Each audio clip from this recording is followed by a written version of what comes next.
Hello everyone, আসসালামু আলাইকুম। কেমন আছেন সবাই? আশা করি সবাই ভালো আছেন। আলহামদুলিল্লাহ, আমরাও অনেক ভালো আছি। তো শুরু করছি নতুন আরও একটি ব্লগ। আশা করি আপনাদের সকলের ভালো লাগবে। তো সকাল ৭টা বাজে সংসারের কাজ শুরু করে দিয়েছি। তো ঘুম থেকে উঠেছি সকাল ৬টায়। আর বাচ্চাদেরকে এই ১ ঘন্টার মধ্যে রেডি করে স্কুলে পাঠিয়েছি। তো এখন এই তো আগের দিনের কিছু ভেজা কাপড় ছিল, তো সেগুলোকে রাতে ঘরে নিয়ে এসেছি। তো এখন সকাল হতে না হতেই আগে ছাদে এসে কাপড়গুলোকে শুকাতে দিচ্ছি। না হয় আবার যে কোনো সময় হঠাৎ বৃষ্টি চলে আসলে কিন্তু কাপড়গুলো ভেজা ভেজাই থেকে যাবে।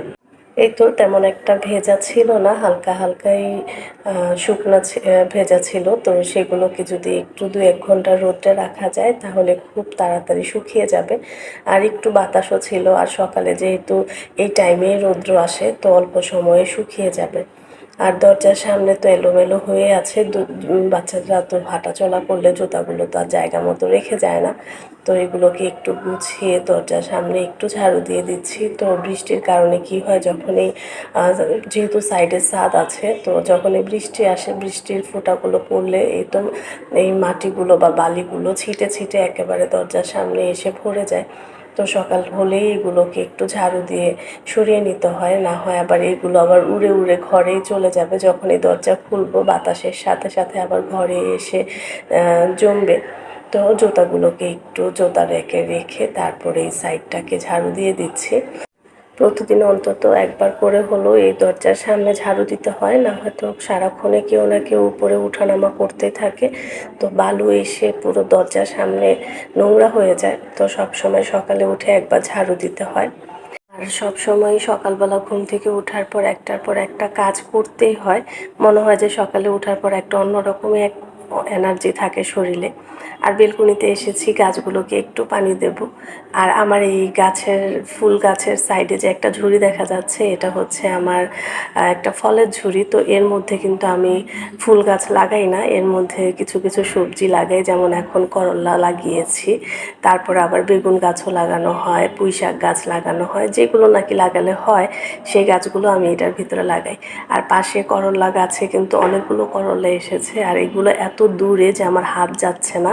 তো ভাবছি ২-১ দিনের মধ্যেই করলাগুলো ছিঁড়ে ফেলবো। তো অনেক দূরে ছিল করলাগুলো, মাশাআল্লাহ অনেক বড় হয়েছে। আর এই গাছটা থেকে কিন্তু অনেক করলা এসেছে।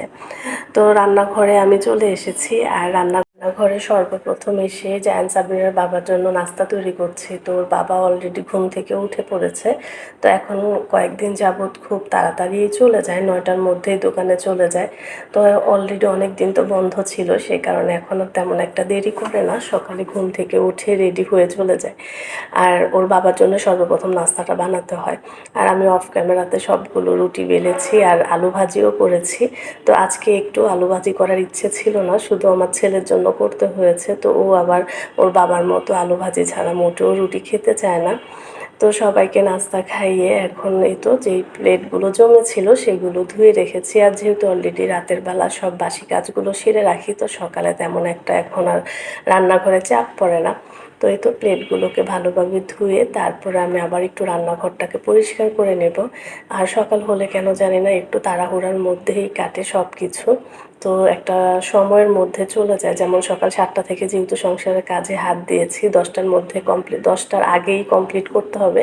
তো বাচ্চাদের তো 10:30টার মধ্যে স্কুল ছুটি হয়ে যায়। তো এর আগে ওদেরকে এই কাজগুলোকে কমপ্লিট করে তারপরে ওদেরকে স্কুল থেকে আনতে যাব। সেই কারণে মনে হয় যে আমার কাছে সকালবেলা এত তাড়াতাড়ি সময় যায়, সারাদিন যেমন তেমন। তো সকালের টাইমটা আমি একটু ধরে রাখতে পারি না, খুব দ্রুত গতিতে যায়। তো এই তো রান্নাঘরের কাজগুলোকে সেরে এখন বিছানাটাকেও ঝেড়ে নেব, যেহেতু ঘরের ভিতরে কেউই নেই। খুব অল্প সময়ের মধ্যেই বিছানাটা ঝেড়ে তারপর বাচ্চাদেরকে স্কুল থেকে আনতে যাব। তো অনেকটা সময় শেষ হয়ে গিয়েছে, তো হাতে মাত্র আর আধা ঘন্টা সময় ছিল। আর বাচ্চাদেরকে তো স্কুল থেকে আনার পর আবার ওদের পিছনে কিছুটা সময় ব্যয় করতে হবে, বা ওদেরকেও একটু সময় দিতে হবে, যেমন ওদেরকে নাস্তাটা গুছিয়ে দেওয়া বা ওদেরকে খাইয়ে দেওয়া। তো সেই কারণে এই ঘরের কাজগুলো করে রাখা, যাতে করে আর আমার পরবর্তীতে আর করতে না হয়। আর দুপুরে রান্নাটাও তো বাকি আছে। তো আমি খুবই অল্প সময়ের মধ্যে সকালে এই কাজগুলো সেরে নিয়েছি। আর আসার পথে বাচ্চাদেরকে স্কুল থেকে আসার পথে অনেকগুলো শাক দেখলাম, যেগুলো নাকি কয়েক রকমের শাক নিয়ে এসেছিলাম। তো অনেক সময় লাগিয়ে এই শাকগুলো বেছেছি। তো আমার মা বলছে যে আমি নাকি সব শাক ফেলেই দিয়েছি। আসলে আমার একটা অভ্যাস যে আমি যখন শাক রান্না করি বা ভাজি করি শুধু পাতাগুলোই নেই আর বাকি সব ফেলে দিই। তো এই তো শাকটা একেবারেই যেহেতু পাতাগুলোই বেছে বেছে নিয়েছি, তো ভাজিটা একেবারে খুব সুন্দর হয়েছে।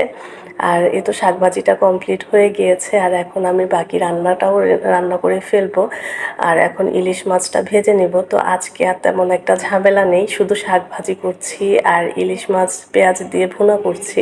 তো সাধারণ খাবার খেতে কিন্তু ভালো লাগে, এত বাচ্চাদের ঘরে কিন্তু এত ঝামেলা করে খেতেও ভালো লাগে না, বাচ্চাদেরকেও তো অনেকটা সময় দিতে হয়। আর এই তো আজকে আমার দুপুরে রান্না কিন্তু প্রায় কমপ্লিট হয়ে গিয়েছে।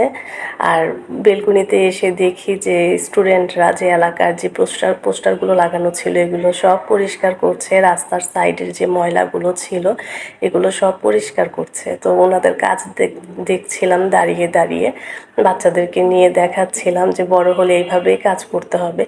তো এ তো অনেক ভালো লাগে, এখন রাস্তায় গেলে কোনো ঝামেলা লাগে না বা ট্রাফিক নিয়ন্ত্রণ থাকে।